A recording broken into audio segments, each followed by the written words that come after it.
మనలో లేదా జంతువులలో నాడీ వ్యవస్థ మరియు అంతఃస్రావి వ్యవస్థ ఉండడం వల్ల మనం కానీ జంతువులు కానీ ఉద్దీపనలకు ప్రతిస్పందిస్తాం. అయితే మొక్కల్లో నిర్దిష్టమైన అంతఃస్రావి వ్యవస్థ కానీ నాడీ వ్యవస్థ కానీ ఉండవు. మరి మొక్కలు ఎలా ప్రతిస్పందిస్తాయి? అసలు మొక్కలు పెరుగుదల మరియు కదలిక వంటి ప్రతిస్పందనలను ఎలా సమన్వయంతో చేయగలుగుతాయి? దీనికి కారణం మొక్కలలో ఉండే కొన్ని ప్రత్యేకమైన రసాయనాలు.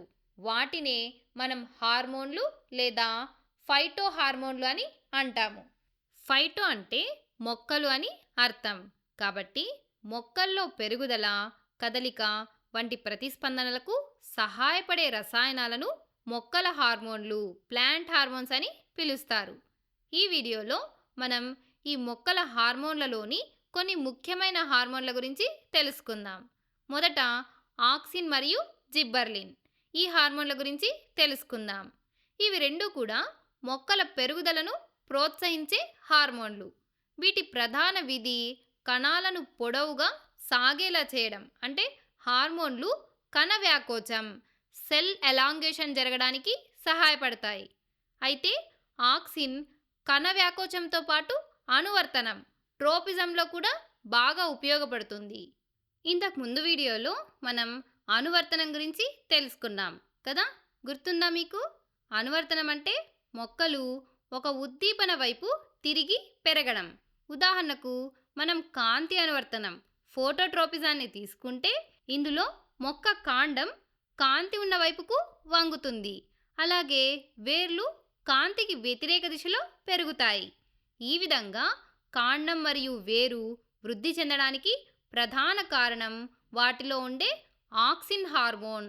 కావాలంటే ఈ మొక్కలోని కాండం భాగాన్ని ఒక్కసారి దగ్గరగా చూడండి. ఇక్కడ నీలిరంగులో కనిపిస్తున్న చుక్కలను మనం ఆక్సిన్లు అనుకుంటే, ఇవి కాంతి పడే ముందు భాగం నుండి కాంతి పడని వెనుక భాగానికి అంటే చీకటి వైపుకు వెళ్ళిపోతున్నాయి. కాబట్టి ఆక్సిన్ హార్మోన్ అంతా కాంతి లేని వైపున అంటే ఇక్కడ ఎక్కువగా కనిపిస్తోంది. దీనివల్ల కాంతి పడని భాగం కాంతి పడే భాగం కంటే వేగంగా మరియు ఎక్కువగా పెరుగుతుంది. ఇలా ఒకవైపు కణాలు ఎక్కువగా పొడవు సాగడం వలన మొక్క మొత్తం కాంతి ఉన్న వైపుకు వంగుతుంది.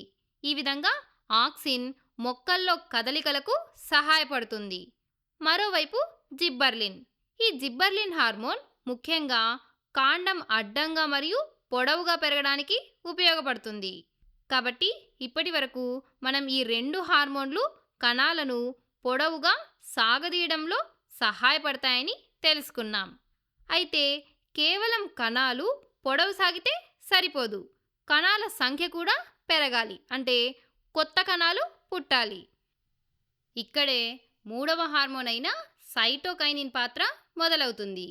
ఈ సైటోకైనిన్లో సైటో అంటే కణం మరియు కైనిన్ అంటే విభజన అని అర్థం.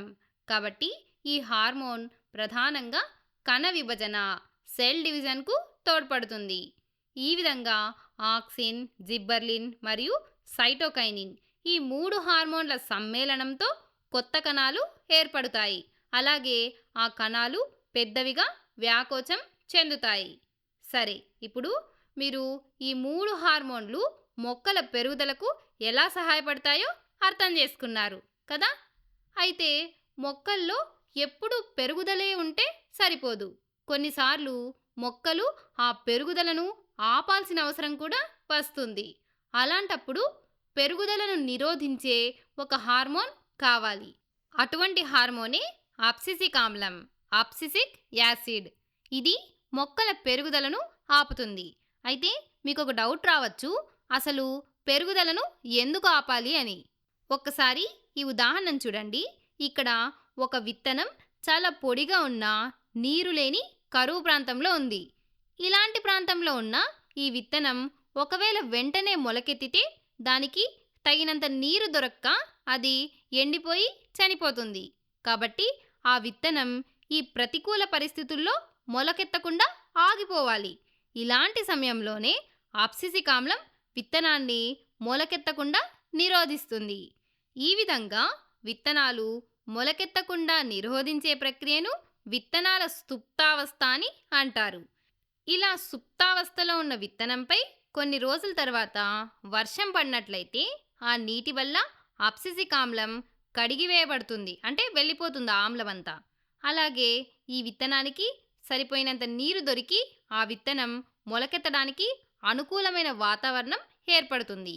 కాబట్టి అది వెంటనే మొలకెత్తి పెరగడం ప్రారంభిస్తుంది. చూశారు కదా, అవసరమైనప్పుడు పెరుగుదలను ఆపడం కూడా చాలా ఇంపార్టెంట్.